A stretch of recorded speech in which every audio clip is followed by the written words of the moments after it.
I feel very, very privileged to be a part of this program and this family, this extended professional family that you have. And Violet, as I mentioned to you in private, it is a great honor to be with you and to witness your joy as I think you are just watching all of these people from around the world share your wisdom and internalize it, make it their own. And it's really a privilege. So thank you for your kindness in asking me to join you. I do have some things that I wanted to mention, but before I do, I just want to acknowledge Natalia and Francesca's comments, because I think that they really do embody a couple of parts of kindness. One is kindness to self and compassion to self, and the other is compassion to others and kindness to others. You both mentioned vulnerability, and I think that what's really important and what makes these kinds of programs where colleagues can be together and can share so successful is it's not so much about the information, the content, which is very important, but it's really about what's happening within us as we try to come to terms with how we can be present given everything that's going on. How can we be kind to ourselves, have the flexibility we need, listen to what we need to listen to in order to be able to do what we need to do and to offer these teachings, these experiences, you know, the whiteboard, the clay, with an open heart, while still appreciating that we, like our clients, are going through a very, very difficult time.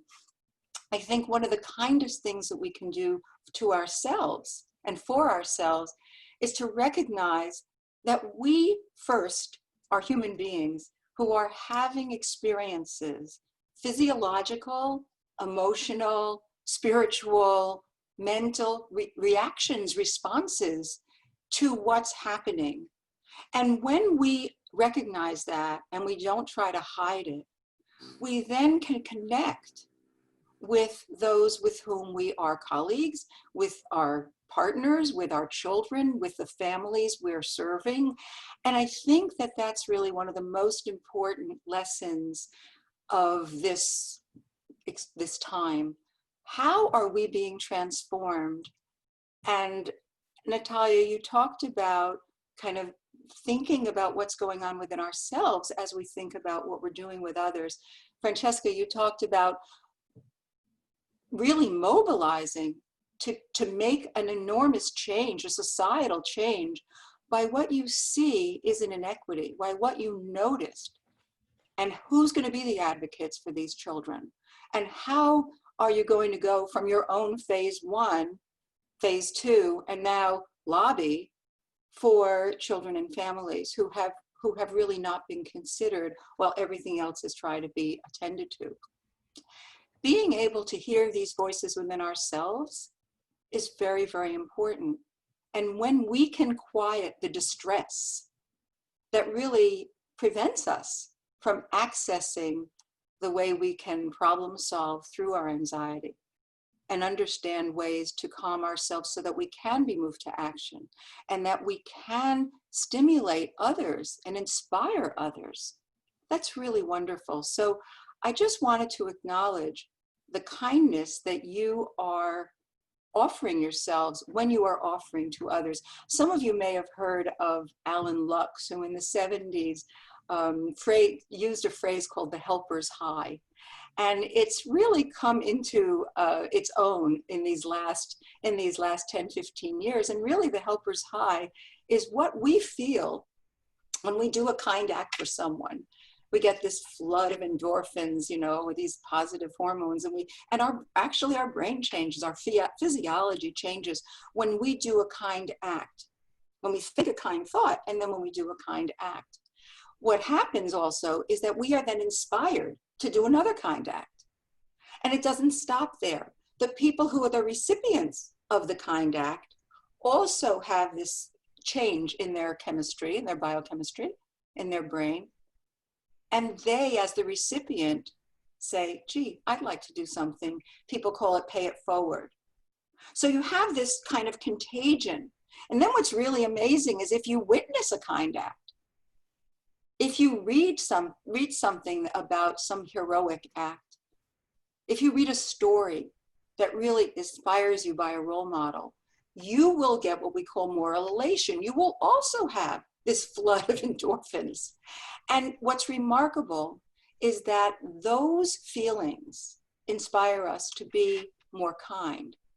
And how are we more kind? Because then we start noticing, and we look through a lens of kindness. So kindness just needs to be nurtured.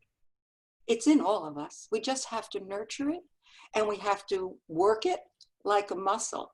And resilience, so many people are talking about resilience now, and what I've been doing lately is merging the two, and I'd like to share some thoughts about that with you, because resilience is also like a muscle. We need to pay attention, we need to be intentional about adapting. Natalia, you talked about, talking on you through Zoom or Skype, and yes, people, it's not the same. It's nowhere near the same. I can't touch you. I can't really hear the nuance in your voice. I can't reach over and touch your arm. But that's something that I can't do. But what I can do is I can really feel the connection that you all have together. And I can get a sense of how hard everybody wants to, how much they want to connect. So that, yeah, we're looking at a screen, but we are really trying to feel each other's humanity. And I think what happens is that sometimes people say, well, it's not as good as the real thing. Absolutely. Nobody's pretending that it is. But is it good enough? Is it good enough for now? And I think that good enough watchword is a wonderful kind thing. Am I teaching my kids at home good enough? Hope so, because you're not their teacher, and you're not supposed to be their teacher. You're supposed to be a guide, a helper, to help them through this emotional roller coaster and try and keep them as safe as you can. But you're not their teacher. Nobody remembers, algebra. Who else knows how to do the new math or what year this particular thing happened? And we don't have to do that. What we have to do is be present, have a schedule, try and be as supportive as we can for our kids who are having such a hard time. So that if we can say, it's good enough, it's good enough. My house isn't clean, it's good enough. The laundry is loading up, it's good enough. I think everything has to be good enough in order for me to be able to do what I really need to do. And that is take care of myself so I can take care of everybody else. And I think that's what each of us needs to do. And if Francesca and Natalia and all of you are communicating that, you're giving this incredibly kind message, which is you're great just the way you are right now. We have help available for you. There are lots of people whose worlds are caving in on them. And with Francesca's first respond kind of call center that's available so much, and then trying not only to listen, one of the most kind things we can do is to listen to our children, allow their feelings to be exactly what they are and not insist that they change them because they're uncomfortable for us. So you have a call center where people can express to you how they feel and you hear them. And not only do you hear them, you validate them, and then you help direct them to get the help they need so that they can get out of being stuck and they can move into action and feel as if they had a little more control in a situation that's totally out of control. So when we talk about kindness, and by the way, sometimes I talk about we because my niece Amanda Salzauer, who's a wonderful social worker, she and I had the idea to write the book, The Kindness Advantage, and we wrote it together. And so sometimes I default to we because we wrote it together. And really what now I'd like to share with you are some of the basics about kindness And anyway, why a book about kindness? When we wrote it, when we came out with the idea, it was really all about, because we were seeing such disrespectful behavior, and we were seeing bullying, and we were seeing not just on the part of children, but on the part of adults.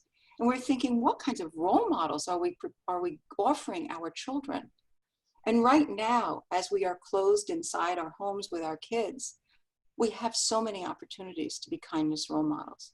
We have so many opportunities to share with them moments where they can be present and we can be present with them, and we can notice things and we can utilize our senses, all of our senses, and we can engage with them in ways, as your play therapy does, with utilizing all of their senses and creating opportunities for them to access feelings that they're having that they may not be able to articulate, but that you can then make a safe place so that they can have those. And even if it's not therapy, it's just in general, we need to be in as calm and as peaceful places as possible.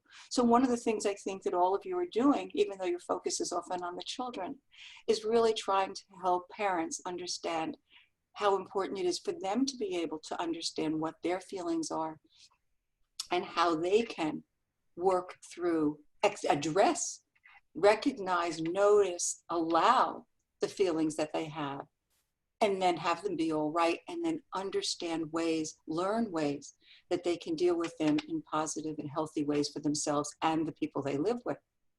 So when we talk about kindness, we talked about 10 fundamentals of kindness, and I'll just share them with you, and then hopefully in one part of our brain we can think about how we use them when we talk about resilience as well, because right now we want to talk about how kindness informs resilience, because we're trying to keep ourselves and our kids and our communities resilient and able to go through what we're going through transformed, hopefully for the positive. Hopefully, how is all of this going to end up woven into our personal fabric? What are we going to leave behind, and what do we want to take with us? And how are we changing? So these are not in any specific order, but in our book, we talked about these 10 fundamentals, and they are acceptance. So understand that the book was written for parents and grandparents of very young children, and then it's been adapted by a lot of schools and organizations for adults and children, which has really been lovely and quite stunning, because I guess there really is a need for kindness, and it was well before COVID. So acceptance and commitment and connection and empathy, giving, interest, nurturing, observing, questioning, and be yourself. We want people to be able to be themselves. We want children to be able to be who they are and be celebrated for their uniqueness, that every single person is special, and that sometimes the ways they are special or the way they express their individuality is very challenging for some members of their family. And so how we don't snuff that, how we don't dissuade kids from being who they are, but encourage them, even if it's hard for us. So we have to do the work. We as the adults have to examine, what is it about that really makes me uncomfortable? Or who does that child's behavior remind me of? And I better do that work too, so that I don't give my kid the message, or this child that I'm working with, the message that they're not okay. The message we want to give is, you really have this unique ability, and how can you use that unique ability to better the world and to make a contribution in the world? Because isn't that really why we're here, to really try and be of service to the world and in the world? Kindness makes us feel good. It gives our life meaning. And it really is a way to connect with other people in a way that is so meaningful and lets us reach each other as human to human. It's not, the kind thing isn't just making that call and say, oh, how you doing? That's nice. But I've really been thinking about you, because I know you're living alone, and I know it's really hard sometimes when you're alone. Maybe we can use this time to review some fun times we've had together. Or you know what, I was looking at an album and I saw this trip we took together. And when I was on that trip, I learned this skill from you. Or to allow people in a way and invite them in as to how they changed us, right? The difference that people make in our lives, how we learned from them. Karen spoke about how I was her mentor. Well, she was my mentor and continues to be. I actually get teary, so excuse me. I have such incredible love and pride. I don't know if I have the right to have pride, but I know you're proud of you for what you are creating and continue to create.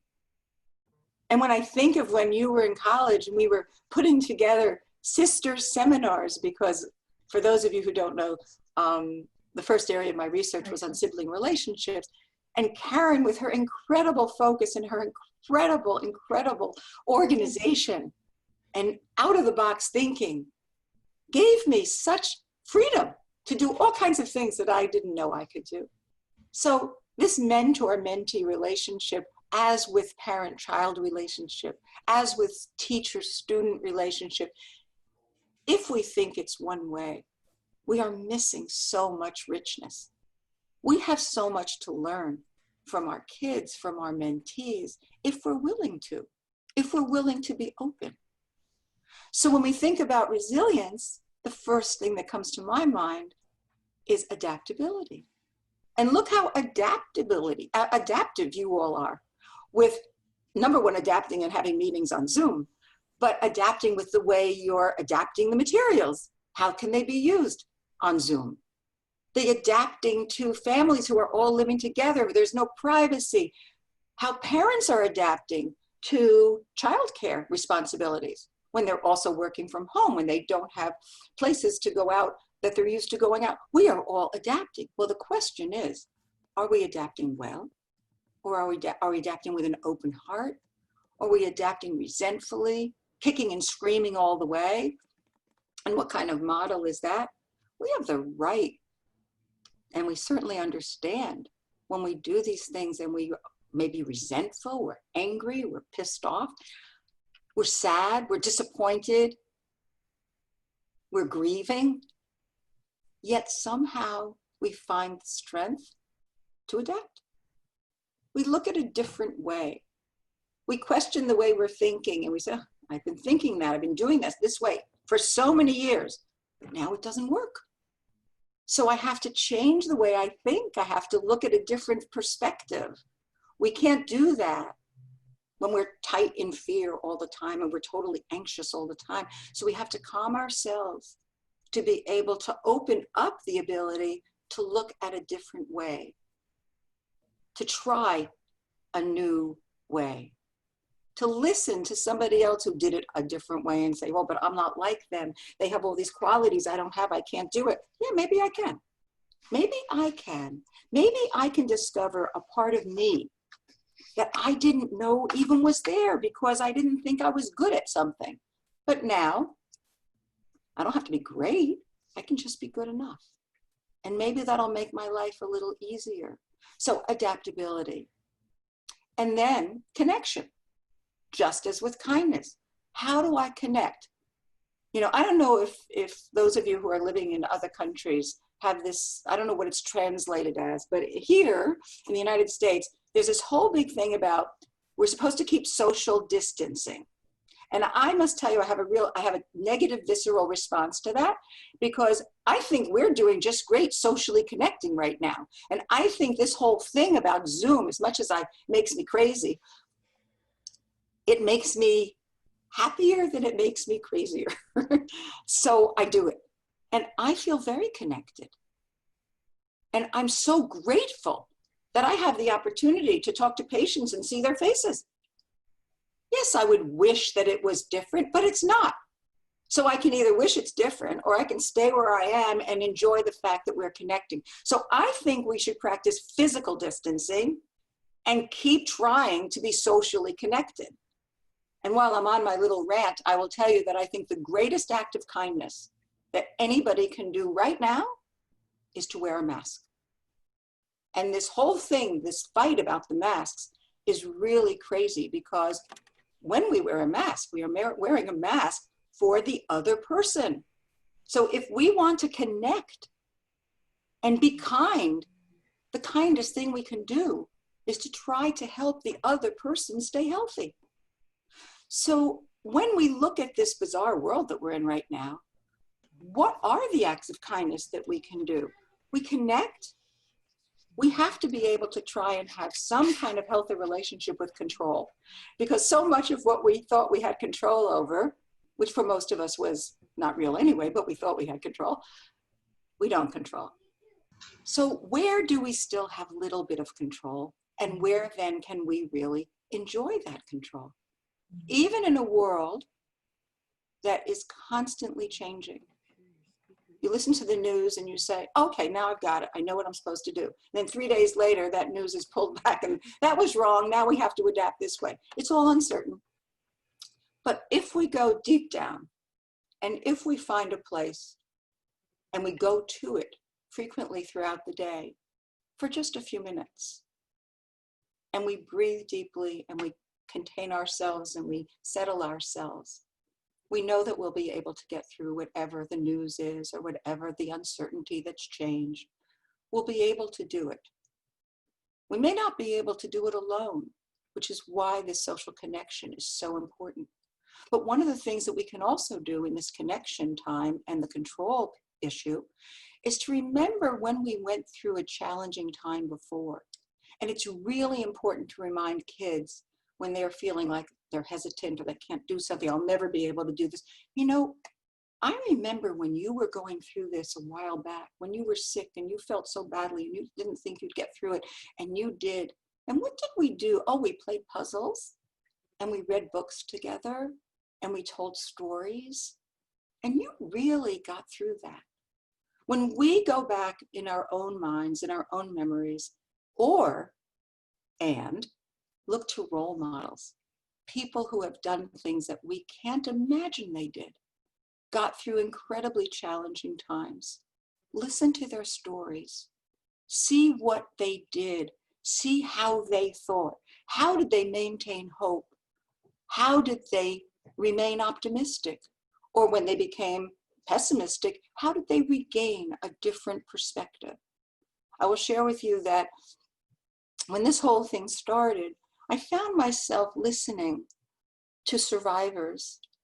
I do a lot of work with trauma, so that's over here. But I listened to the stories, self-stories, their own testimonies, people who had survived genocide, who had survived abuse, children who had talked about their refugee experiences, people who had survived the Holocaust. And I listened very openly to try and understand in my gut, not in my head, in my gut, what it takes to get through really challenging times.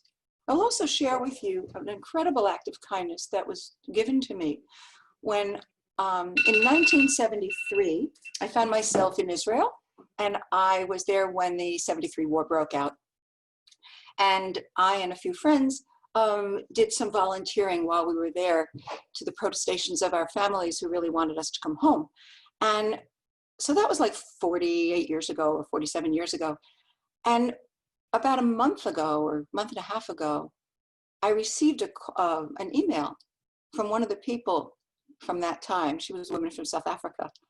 And not unlike this call, the following Sunday, there were 17 people who had gone through that period together, some of whom we were still in touch with, but many of whom we weren't. And we all connected. And we talked about what it was like to go through that war together. And I think what's important is to connect in ways with yourself, to remember your strength. When you're working with families, remind the parents of their strengths. Remind them of how wonderful they do things with their kids. Remind the kids about their senses of humor, about the way they are resilient. Find meaning and purpose during this time, not only for ourselves, but we can share that with the people we work with. And we're all learning. We're learning about ourselves. Natalia, you said that. Francesca, you said that. Learning about ourselves and what we need to do to pivot, to adjust, to find support. Natalia, you said you weren't sure how you were going to do this with a baby and a 3-year-old, and all of a sudden you found strength from your colleagues, from your cohort. We need one another. We are social beings. And no matter how isolated we are needing to be right now, we still have the capacity to connect and to be engaged. And that's what you're doing. And what we need to do, in my opinion, is to do this with the kindness and the gentlest of hearts for ourselves. We all have a negativity bias. I know you know what this is, but when something terrible is going on, we kind of glom onto it and we think of the worst case scenario because that's our survival mechanism. It's very old, it's very deeply embedded. But we have to work really hard to recognize that negativity. As Rick Hansen, a wonderful psychologist, talks about, we glom onto that as if it's Velcro, and then all the good stuff just falls away like Teflon. And we have to try and adjust that. We have to say, yes, I'm worried. Yes, I see these dangers. Yes, I really, and then I watch the news and there's more of it and more of it. But how can I balance that? How can I counter that? We have to be very intentional. The kind thing to do to ourselves is to say, I've had enough news. The kind thing to do to ourselves is to watch something funny and laugh and to dance and to play and to not only use the clay with our children, but use the clay for ourselves and to just have joy, to laugh, which really does change our brain. It's a very kind thing to do to ourselves. To smell. When we're cooking, take the time to engage our kids with textures and smells and how things look. But we have to be intentional. As I said in the beginning, kindness and resilience are like muscles and they need to be exercised.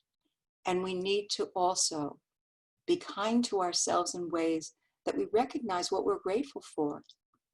I'm so grateful for you. I know Karen is grateful for having this opportunity to connect with all of you and make sure that you feel supported. Any way we can do that in any other aspect of our lives are deep acts of kindness. Remembering to say thank you to someone when you really mean it, not the flyby thank you. Thank you for making the bed today. That was really great. Thank you for remembering to make my coffee the way I love it. It's so lovely at this moment. And to a kid, just a hug. We need so much more touch now since we're not engaged with all of the other people in our lives. Gentle, loving touch, reading to kids, connecting. We are building their skills of empathy when we show them, when we model for them, and when we recognize and nurture not so much their academic prowess, not so much their artistic talents, not so much their sports acumen, their kindness. When we appreciate our kids' kindnesses, we elevate it, and then they feel good and they want to do more. So I thank you for all of the acts of kindness you are doing, for everyone in your communities, the children, the families, the people that you're connected with collegially. And I just want to thank again, Violet, because without your kindness and without your pioneering spirit to see the connection between play therapy and Gestalt therapy years and years and years ago, and recognizing how valuable it is to allow a child to be who he or she is and not try to change their experience and validate their experience and listen to them was the kindest thing in the whole world that you did. And look what happened. So thank you all. And I just want you to take care of yourselves.